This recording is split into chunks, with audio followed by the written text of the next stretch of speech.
Hey everyone, my name is Becca and welcome to my channel. If this is your first time here, I am so glad that you stopped by.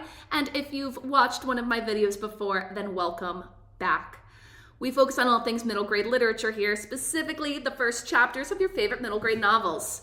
Today we are going to be reading Kimberly Brubaker Bradley's novel, The War I Finally Won. This novel is actually part of a series of novels. The first was The War That Saved My Life, followed by this one, The War I Finally Won, and actually just recently, another novel was released called The Night War, which continues to follow this character's journey.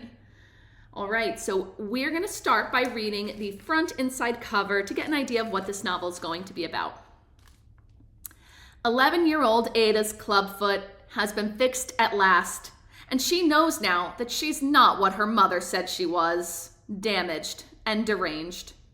But soon Ada learns that she's not a daughter anymore either. Who is she now? World War II rages on, and Ada and her brother move in with their guardian Susan into a cottage with the iron-laced Lady Thorton and her daughter. Life in the crowded home is tense. Then Ruth moves in. Ruth, a Jewish girl from Germany? A German? Could Ruth be a spy? As the fallout from war intensifies, calamity creeps closer, and life during wartime grows even more complicated. Who will Ada decide to be? How can she keep fighting? And who will she struggle to save? This masterwork of historical fiction completes Ada's journey of family, faith, and identity that began with The War That Saved My Life, and shows us that real freedom is not just the ability to choose, but the courage to make the right choice. All right, let's dive on in to chapter 1.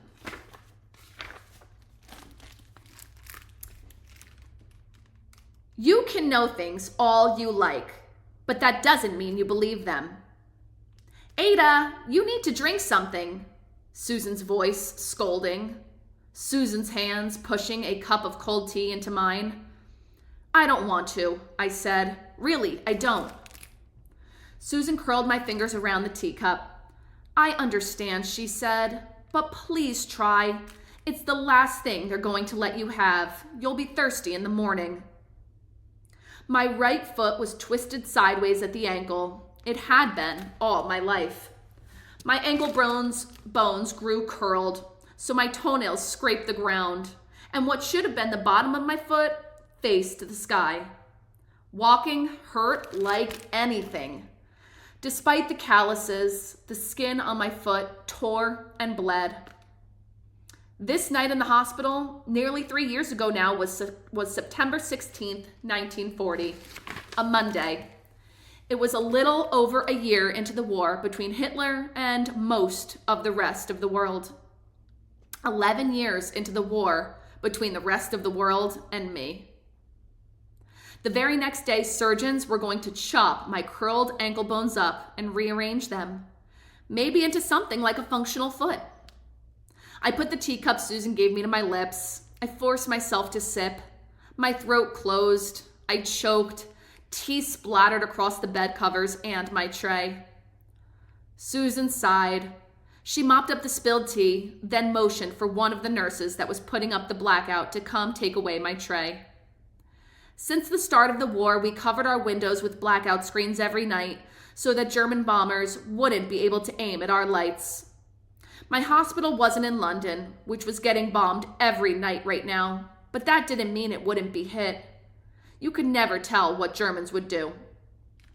Letter for you, Mum, the nurse said, handing Susan an envelope as she scooped up the tray. Delivered to the hospital? How odd. Susan opened it. It's from Lady Thorton. She unfolded the letter inside. She must have sent it before she got my note with the boarding house's address. Ada, are you quite sure you don't want something to eat? Toast? I shook my head. The mouthful of tea I swallowed swirled in my stomach. I think I'm going to be sick. Susan gasped. She looked up at me, snatched a basin from the bottom shelf of my bedside table, and thrust it beneath my chin. I clenched my teeth and held everything in.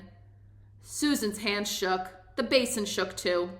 I looked at her face. She'd gone pale, her eyes dark and wide. "What's wrong?" I asked. "What does that letter say?" "Nothing," she said. "Breathe deep, that's it." She put the basin down, folded Lady Thornton's letter, and tucked it into her handbag.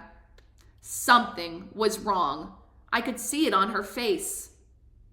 "Is it Butter?" I asked. "What?"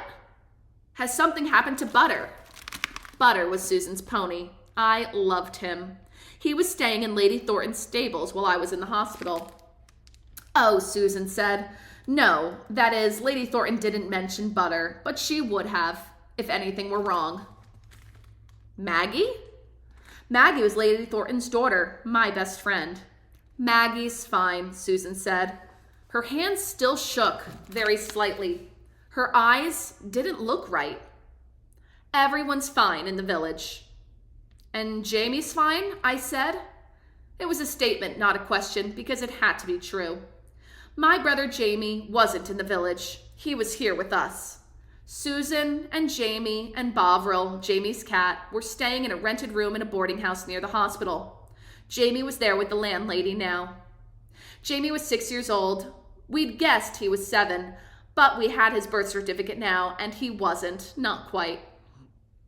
I was 11. I had my birth certificate too. I'd known my real birthday for just over a week. Susan nodded. "Jamie's fine." I took a deep breath. Is something stopping my surgery? Before last week, when Ma'am tried to snatch us away from her, Susan had said she couldn't give permission for me to have surgery. She still couldn't give permission, but she didn't care anymore. She said that what was right and what was permitted were sometimes different things. I needed surgery and I was going to have it. I didn't ask questions. Susan smoothed my hair back from my forehead. I pulled away. "I won't let anything stop your surgery," she said. There was still something off about her voice and expression. I knew it had to do with Lady Thornton's letter. Lady Thornton could upset just about anyone. When I'd first met her, before I knew her name, I called her the iron-faced woman. She was sharp like an axe. Lady Thornton couldn't meddle with us here. We'd lost everything inside Susan's house, but I still had Jamie, Susan, Bovril, and Butter, and surgery tomorrow. It was more than enough. You can know things all you like, but that doesn't mean you believe them. A little over a year ago, I taught myself to walk in Ma'am's one-room London flat. I kept it secret, wiping up the blood before Ma'am came home every day. I only wanted to be able to leave the flat, not the city, but learning to walk saved me. When Ma'am sent Jamie away from London with all the other kids because of Hitler's bombs, I snuck out too. We ended up with Susan and Butter in a seaside village in Kent. Susan didn't want us then. We didn't want her either, but I wanted her pony, and Jamie and I both liked her food, and eventually we all three wanted to stay with each other. Of course, that was when Ma'am showed up to take us back. Only a week ago, that was. Susan decided to fight for us. She followed us to London, which meant we were all away from Susan's house the night German bombers destroyed it entirely. So the worst thing, Ma'am's return, became the best thing, not dying from the bombs. Now everyone was acting like my surgery tomorrow would be the best thing ever, which made me worry it might turn out bad. Susan said it couldn't be bad. She said she hoped my foot would work properly after the surgery, but if it didn't, I would be fine. I was fine now, and I would be fine afterward, no matter what. Maybe. Depended entirely on what you meant by fine. We were still in a war. The nurses claimed they'd been able to get all the patients into the basement quickly enough if the air raid sirens went off. They hadn't had to do it yet, so who knows if they really could. Susan leaned forward. She hugged me. It was awkward for us both. I let out my breath. My stomach still churned. "Don't worry," Susan said. "I'll see you in the morning. Go to sleep." I couldn't sleep, but the night passed anyhow. In the morning, Susan held my hand while a nurse wheeled my bed down the hall. We stopped outside a heavy white door. The nurse said to Susan, "This is as far as you go." I hadn't realized Susan would have to leave me. I clung to her. What if it doesn't work? For a moment, her fingers tightened around mine. "Courage," she said, and let go. In the operating theater, a man in a long gown held a mask in front of my face. "When I put this over your mouth," he said, "I want you to very slowly count to 10. I only made it to 4 before I fell asleep. Coming out of the ether was hard. My right leg was pinned, trapped. I couldn't move. I broke into a sweat, struggling to pull myself free. I had been caught in a bombing, buried in rubble. I couldn't move my leg. Then somehow I was trapped again in the dank cabinet beneath the sink in our old flat in London. Ma'am had locked me inside. The cockroaches. Shh. Susan's voice, soft in my ear. "Settle down. It's over. You're fine." I was not fine, not in the cabinet, not with Ma'am. Someone pinned my arms, threw a blanket over me, tucked it tightly around my sides. "Open your eyes," Susan's voice said, still gentle. "The surgery's over." I opened my eyes. Susan's face swam blurrily in front of me. "You're safe," she said.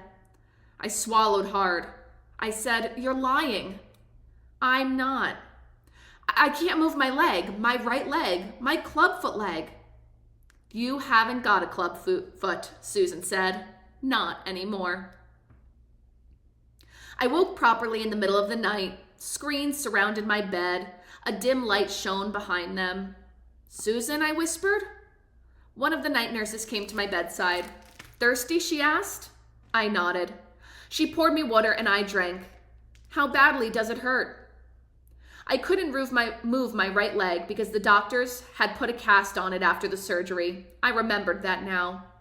Beneath the plaster, a strong, dull ache centered around my right ankle and pulsed toward my knee. "I don't know," I said. "It always hurts." "More than you can bear?" I shook my head. I could bear almost anything. The nurse smiled. "That's right," she said. "Your mother said you were a tough one." She handed me a pill. "Swallow this." I said, "Susan's not my mother." Thank God for that. I swallowed the pill and fell back asleep. When I opened my eyes again, Jamie's face was inches from mine. His hair looked like it hadn't been brushed in weeks. His eyes were red and swollen. He was crying. I pushed myself up in a panic. "What's wrong?" Jamie launched himself onto the bed. He banged into my cast. I winced. "Easy," Susan said, pulling him back. Jamie burrowed against me. I put my arms around him and looked over his head to Susan. "Tell me what's wrong," I said. "It was in Lady Thornton's letter," Susan answered. I nodded. I knew that. Jamie said, "Our ma'am's dead." You can know things all you like, but that doesn't mean you believe them. And that is the end of chapter 1 of The War I Finally Won. If you enjoyed this first chapter, Friday Read Aloud, please consider liking and subscribing. And until next time, everyone, happy reading.